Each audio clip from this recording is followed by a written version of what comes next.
Thank you. Hi, my name is Amaya Desire from Big Go Media. How are you doing today, Michael?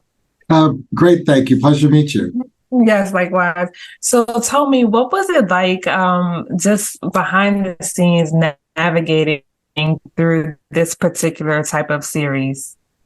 Inspiring, like I came to this. I saw Sorry to Bother You at the Sundance Film Festival when it debuted, and was just blown away by it. I'd never seen anything like it. I don't think anyone else had either.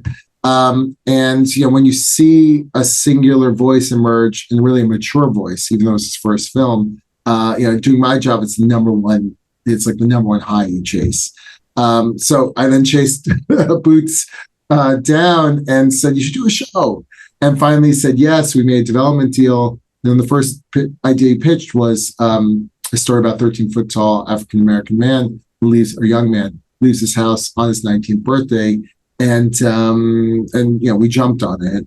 And so when you're behind the scenes, then when you're working for a singular visionary and artist, you're trying to do everything in your power to help them pull off their most ambitious, most outrageous idea. Media res, for better or worse, this as a company, we are drawn to the innovative thing, the hard thing, and what we tend to do is ignore a lot of the practicalities in the very beginning, not because strategically, like you want to be as creative and open, and so until it's baked and built, Right. And then you start, and then at some point you're like, oh shoot, we got to figure out how to do this, and then you shift to the making part. And in this case, you got to really dig in because things aren't handmade like this much anymore. You really got to dig into kind of the old ways. Literally talking to Star Wars people from back in the 80s and how they work, and trying to really, because if you don't want to lean on CG, it's possible, as this show demonstrates, but the expertise, it's not as prevalent as it once was. So you got to kind of get a lesson in film school in how to make something fantastical tactile, Yeah. And it was very important to Boots that this, even though it's a fantastical vision, it always seemed real, never be artificial.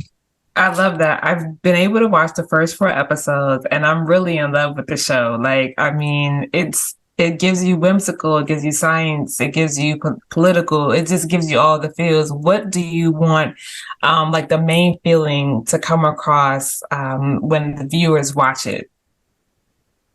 It's like you just said, it gives you all the feels, and so it's hard to reduce it to one. Yeah. I guess first, ultimately you want them inspired. Like to me, whenever I touch the show, when you watch a cut, when you do a VFX review, you're always just amazed. It really is working on its consciousness expanding. I hope that's the case for the audience. Both the emotional joyride you go on, and not just joyride, right? There's you've seen enough to know there's some tough moments in it too. Absolutely. So it engages with very challenging ideas, but in a way that's you've never seen before. And so hopefully it gives you a sense of what's possible, the change is possible, and that and you don't look at the world the same afterwards. So I mean that's a heady ambition, but it's I don't know, it's the kind of ambition Boots has. So you get caught up in. You guys are doing a good job so far. I just want to let you know that it definitely is inspiring, and it's interesting, it's intriguing, it's all those things, and I think it's going to spark imagination. So thank you so much for allowing me the opportunity to interview, and I can't wait to see the rest of the season. So congratulations. Please enjoy the rest, and thank you so much for your time. I really appreciate it. Yes, likewise.